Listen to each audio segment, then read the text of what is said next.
Hey friends, welcome to Creative X. My name is Brad Hussey and I'm a web designer. Today we're going to be talking to another fellow freelance web designer. His name is Kyle and he has a lot of great tips and wisdom to share with us about getting clients, living an ideal lifestyle, building a business around your lifestyle, whether you're just getting started as a freelance designer or you are more experienced. He's got a lot of great wisdom to share. Plus, at one point, the tables were turned and Kyle became the interviewer for a brief moment. So lots of fun. Tune in and let's watch that now.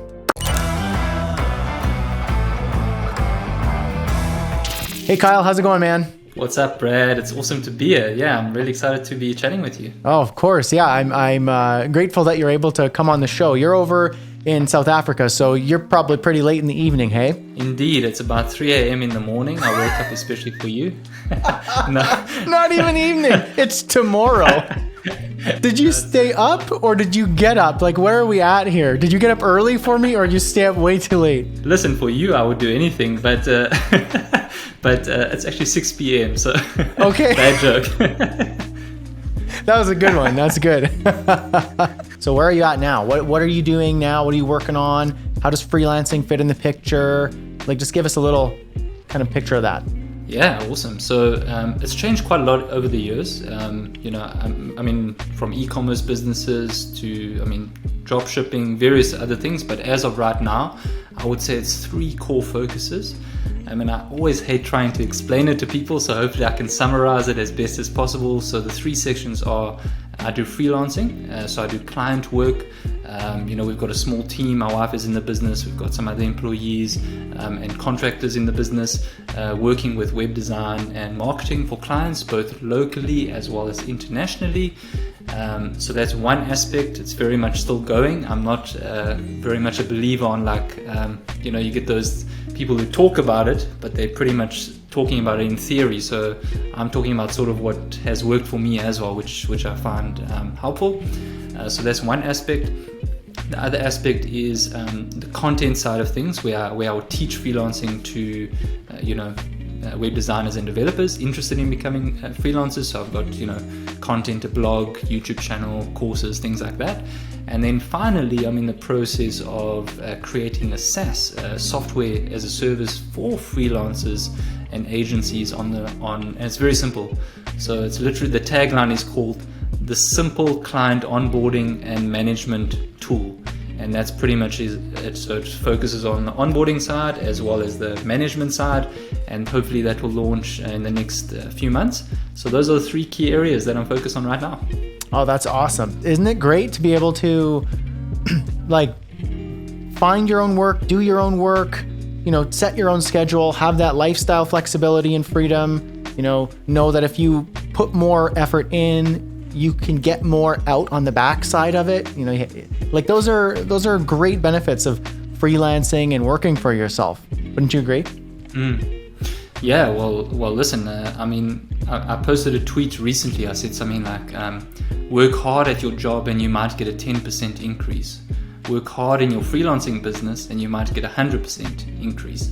So yeah, just sort of echoing on what you said. But I'm curious because 10 years really is an awesome milestone.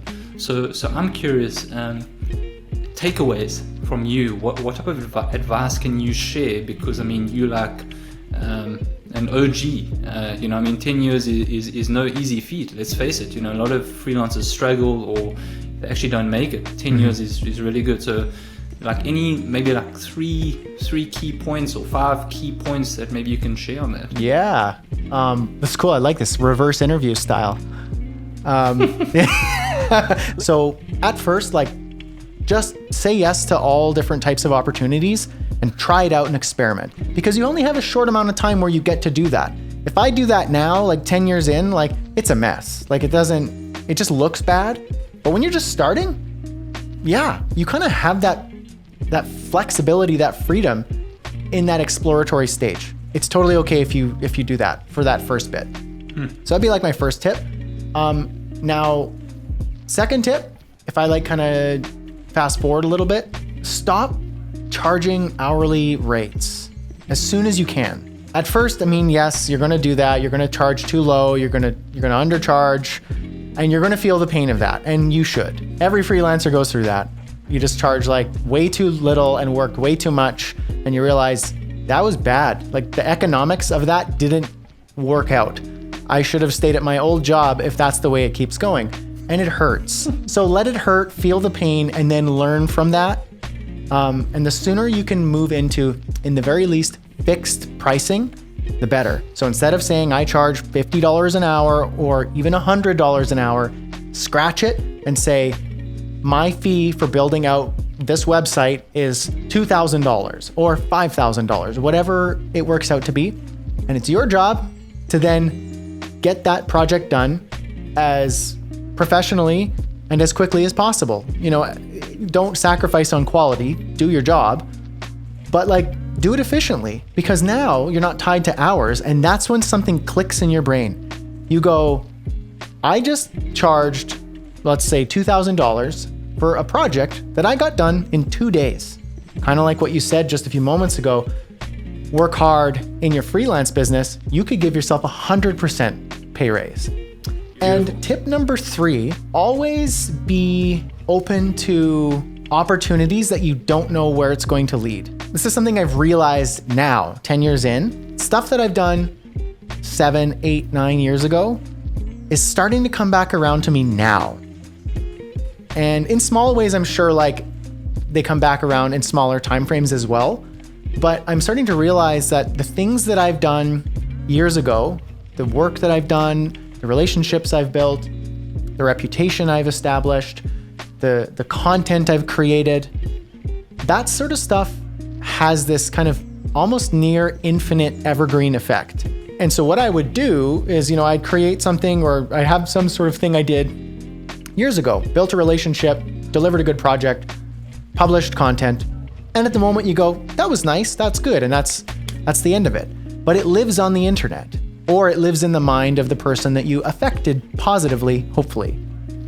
And that comes around. So I have been given opportunities at this point in my career that were as a result of the work that I created years and years and years ago.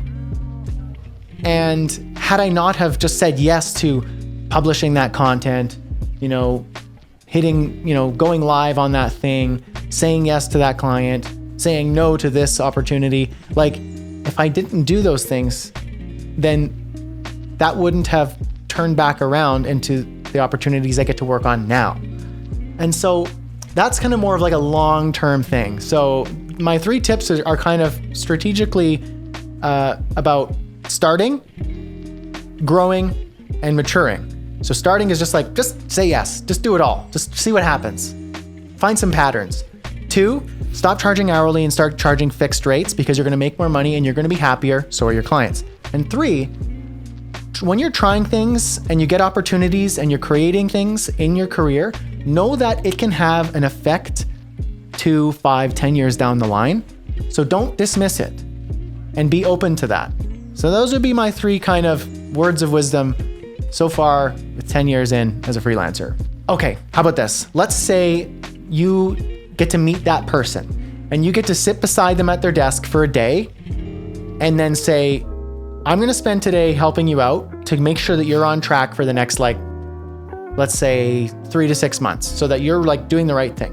What would you tell that freelancer, whether it's yourself, you know, or somebody that you know, however you want to imagine it? You're sitting beside them at the desk and they're like, I want to do this right. What's the first thing or the next thing that I should be doing in my freelance business right now? What are these key things that I should be doing? And I kind of want to see where you're at with that. How would you guide somebody in that process?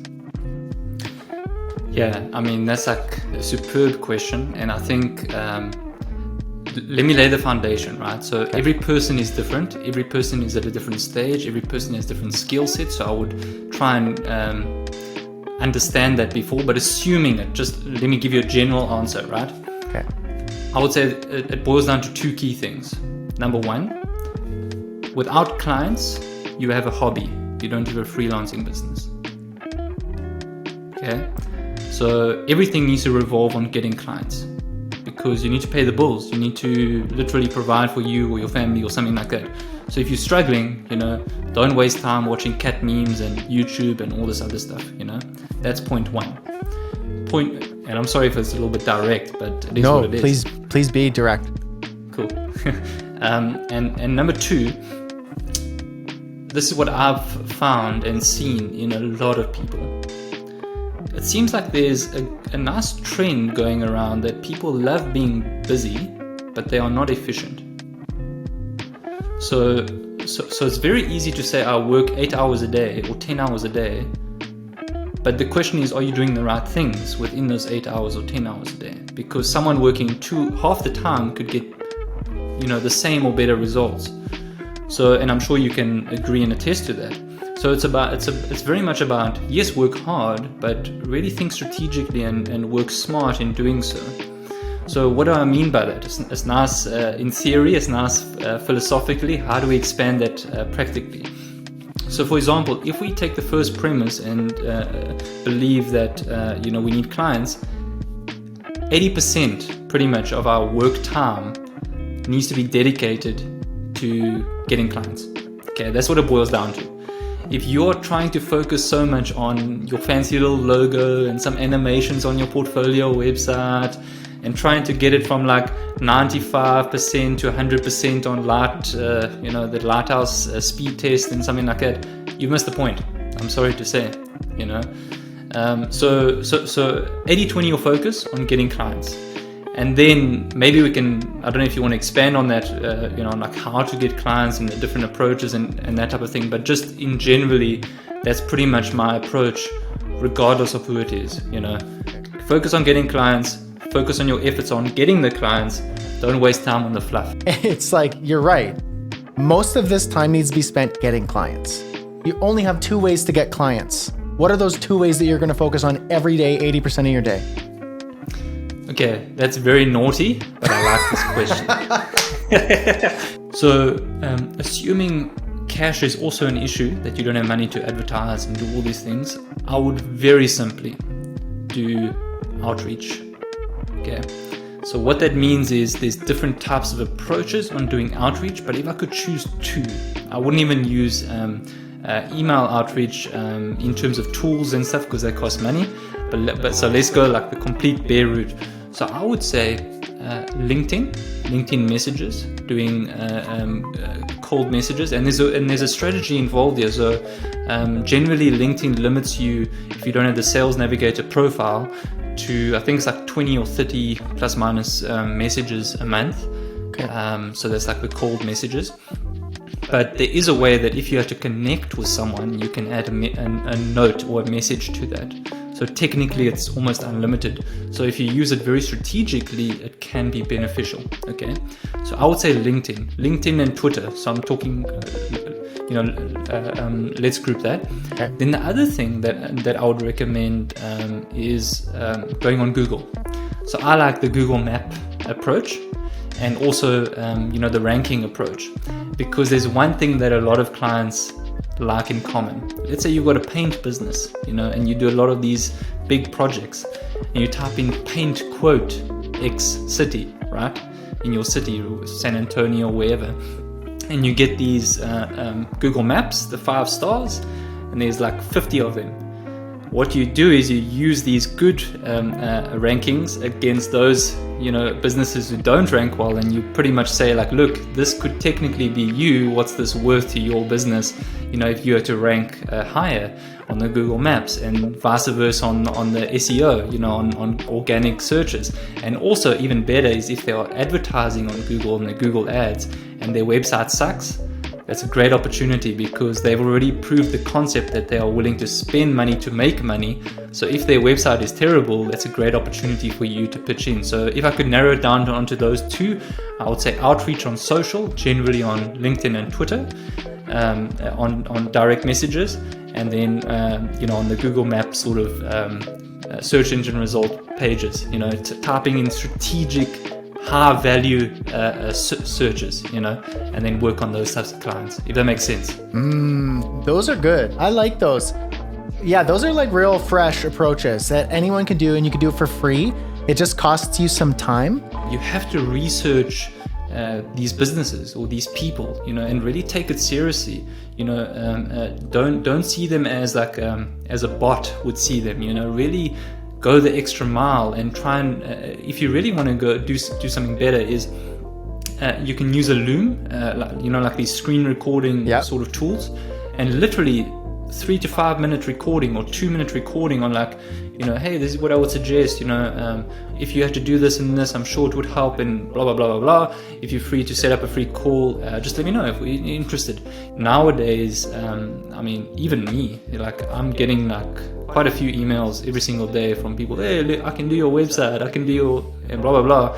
But it's like, if you want to stand out, add some value. And a great way to do that is a quick video.